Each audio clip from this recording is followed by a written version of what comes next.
In 1672, a Paris magistrate received a black casket packed with vials, letters, and the names of the dead. Inside were letters, vials of powder, and a list of names. Some of them belonged to people who had recently died. The casket was the first hard evidence of a crime network that would climb, over the next 10 years, into the private chambers of Louis XIV. Over the next 4 years, 442 people were arrested: fortune-tellers, priests, servants, and, eventually, a name too dangerous for the king to prosecute. This is the story of how France discovered that its own court was trying to kill itself, and what the king did to bury the proof. 10 years before the casket arrived, Louis had created something entirely new for France: a police force. Paris in 1667 had no fire brigade, no street lighting, no record-keeping office, and nearly 500,000 people. It also had one of the highest murder rates in Europe. The king gave Gabriel Nicolas de la Reynie the first lieutenant generalship of police.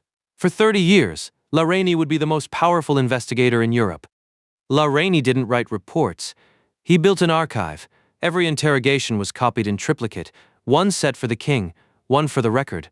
One he kept himself, in a locked chamber nobody else could enter. That triplicate obsession is why we still know what happened. It is also what the king would try, 30 years later, to destroy. In the summer of 1672, a chemist named Sainte-Croix died suddenly in his laboratory. Witnesses said he had been working with strong fumes. Others said he poisoned himself by accident with the substance he had been refining. What he had been refining was arsenic.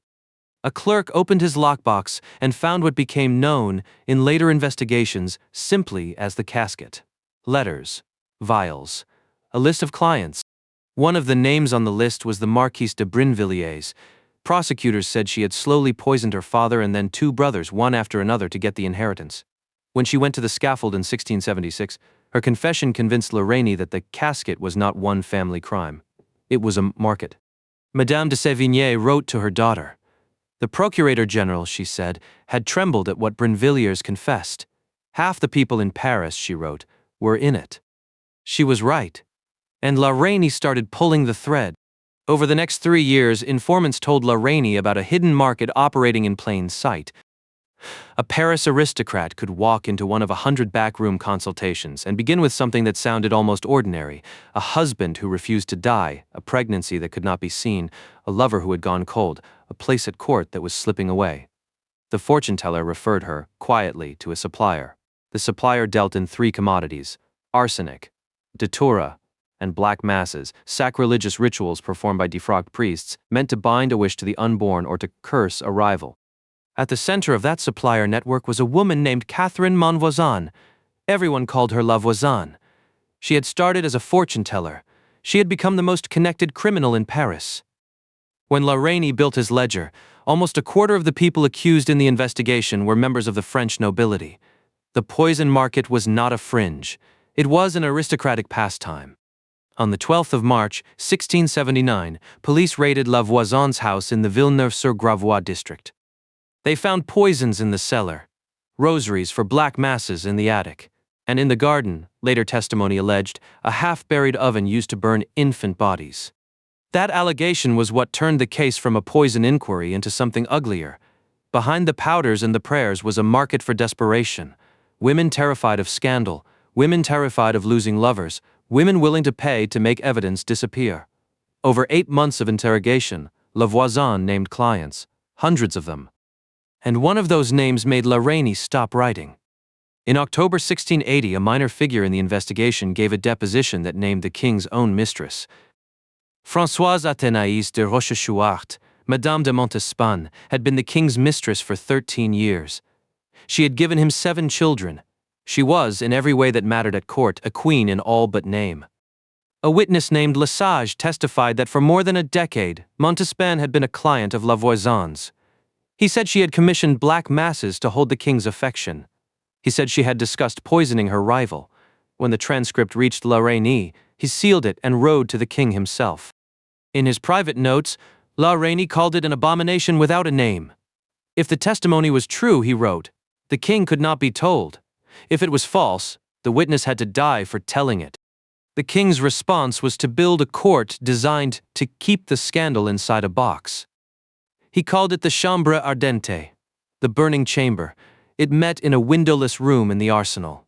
The walls were hung with black cloth. It was lit only by torches. There was no appeal. Torture was routine, and every verdict was reported directly to the king. In 1680 alone, the tribunal arrested 218 people. 34 were executed. Voisin went to the stake at the Place de Grève in February, and then, the moment testimony reached Montespan, the number of arrests collapsed. The king intervened. Testimony implicating Montespan, he ordered, would be kept separate from the main tribunal record, sealed, stored, never read in open court. In July 1682, the Chambre Ardente was quietly suspended. For 27 years, the sealed testimony sat in La Rainie's private chamber. In 1709, Louis called for the casket. By then he was 70 years old. La Rainie was dead. Montespan had been out of favor for 2 decades. The king wanted the record destroyed. He did not know that La Rainie's system had already scattered the record. Depositions were copied, bundled, and recopied into separate registers by different clerks. Burning the casket destroyed one file. It did not destroy the duplicate that had already gone into the police archive under a different catalog number.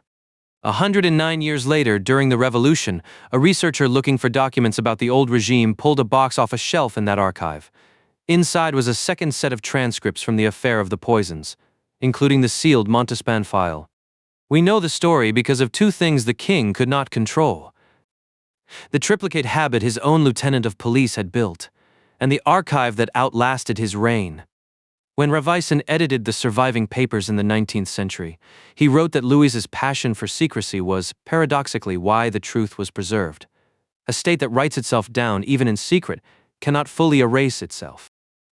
Louis kept the record quiet for his lifetime. Montespan lived out her years in a convent.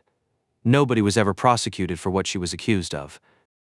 But the investigation did leave a legacy. By the time the Chambre Ardente was dissolved, La Rainie had built something no European capital had ever had before: a police force that wrote everything down, a street lighting system, 40,000 lanterns, paid for by an annual tax, a fire brigade, a sanitation office, a licensed commerce office, a records office that never stopped copying.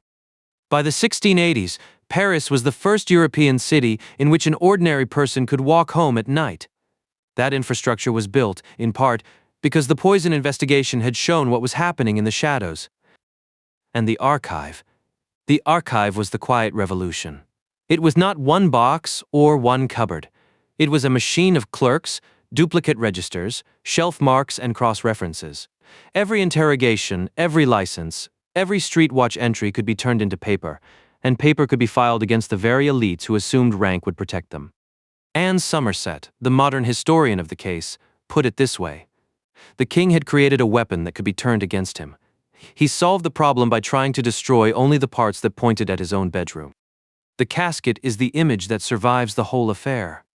A small black box, closed, beside a candle that is about to go out.